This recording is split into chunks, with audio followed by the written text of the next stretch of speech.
the parables are a great opportunity to see that Jesus would let anyone interrupt him at any time. Because why? Because he gave him an opportunity to teach. He gave him an opportunity to preach. He gave him an opportunity to tell stories. So Jesus takes advantage of this opportunity as they continue.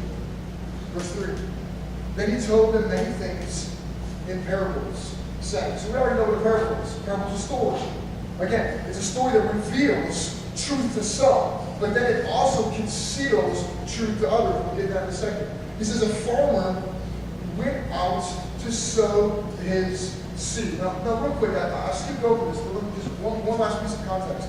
It might seem weird why Jesus is standing in a boat off the shore, preaching to a large group of people. Well, specifically in Galilee, specifically here, there's a cove near Capernaum where Jesus, the natural acoustics, the natural layout of the land would allow thousands and thousands and thousands of people to hear someone just speak in a tone like this if they were positioned correctly. And so this was a technique. This was a strategic technique. This also happens in Luke, I believe it's chapter 5, verse 3. Again, it says Jesus set out in a small little boat so that he could preach to the crowd. This is a technique that was used often by rabbis in the first century. This is a farmer who went out to sow his seed. Now, what's significant about this? A farmer went out to sow his seed. What's significant is we see Jesus being incredibly savvy.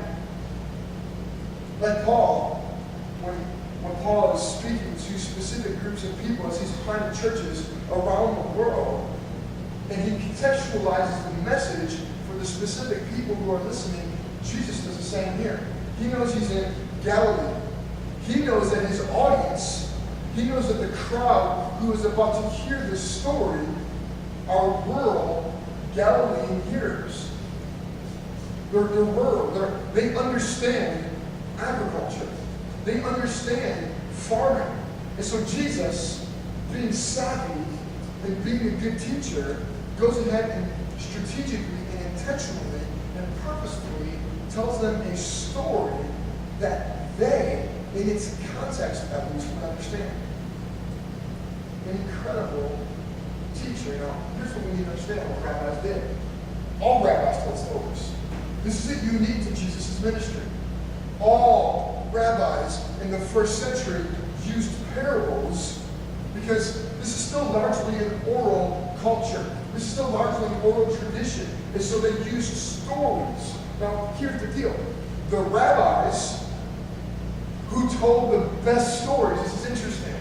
The rabbis who told the best stories had the biggest followers. They had the biggest gatherings, and the largest crowds of people would follow them. In the first century, parables were awesome because, again, they're just stories. As much as we don't understand it in our context, 2,000 plus years removed from this moment in history, parables, this was a form of entertainment.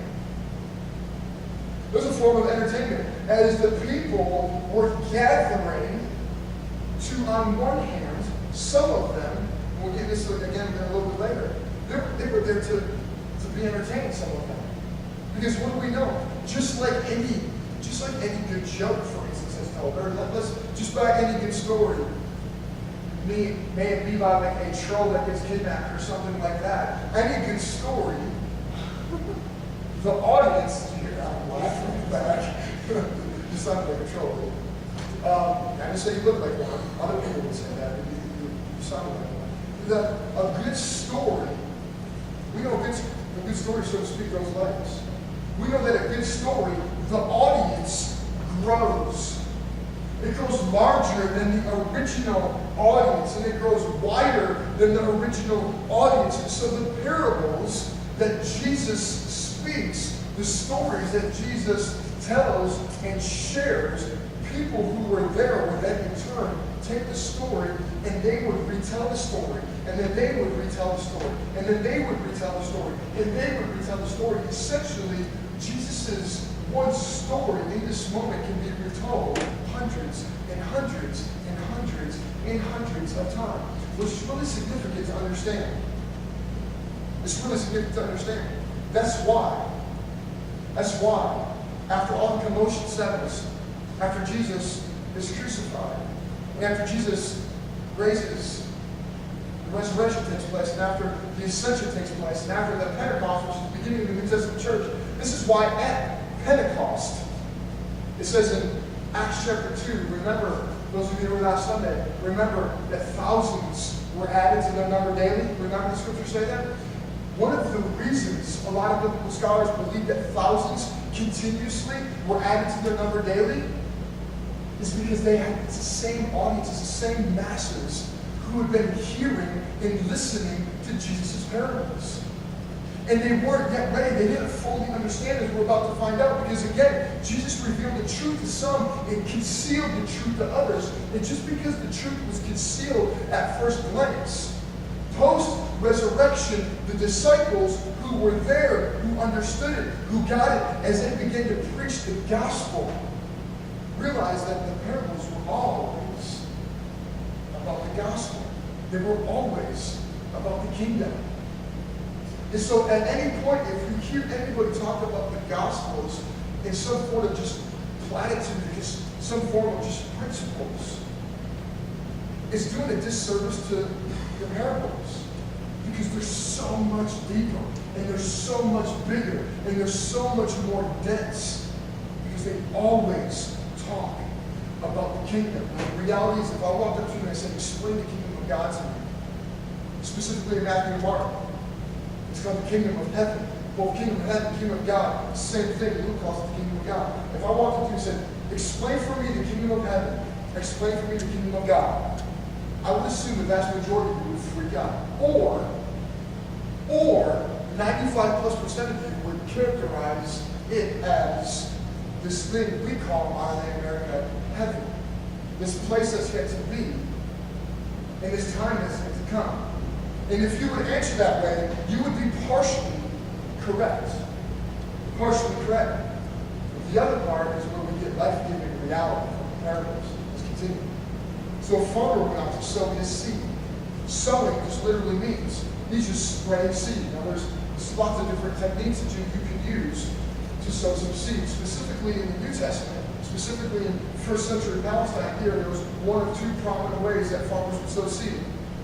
Many of them would go ahead and plow the land first. So they would till up the ground, they would get all the soil loose, and then they would sow seed so it could fall into the loose soil, potentially the fertile soil, so that it could then yield some crop. But specifically here, and other farmers would agree, they sowed seed first. They put seed down in the field first and would later come back and till and plow so the seed could get mixed up in the soil. For this parable, for this story, Jesus is giving it from the idea that he's going to sow seed first. Jesus isn't he's not necessarily interested in the state of the heart of his current listener. That will get plowed and tilled as they continue to listen and hear. But right now, Jesus is just interested in sowing some seed, spreading some seed. The farmer went out to sow his seed, verse 4. As he was scattering the seed, some fell along the path, and the birds came and ate it up. So the illustration here is that we know this if you look down at fields, even from airplanes as you cross Kansas, I'm pretty sure Kansas is just one big farm, right?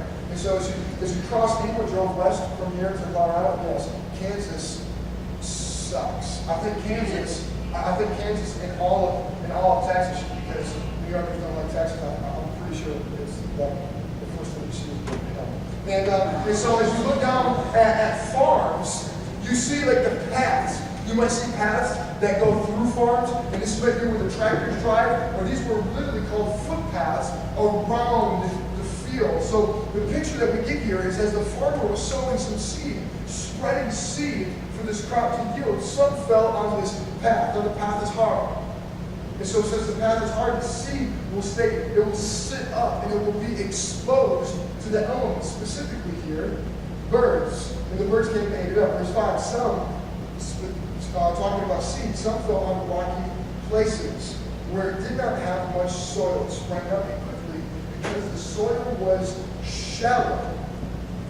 So some fell on some. So in the story, Jesus is alluding to that this farmer in his field also has spots in this land that are rocky. Some spots that have some rocks, and because there's some rocks there, there's only a little bit of soil that sits on top of the rock. Some of you guys in your subdivisions, maybe in your entrances or whatever, you might have some retaining walls, you might have some rocks that were put there. I know in mine as you drive in, and even as you go to the record, there's these massive rocks that were dug up while they were excavating the land and everything. And on these, there's grass, there's sod that was laid like on the tops of them.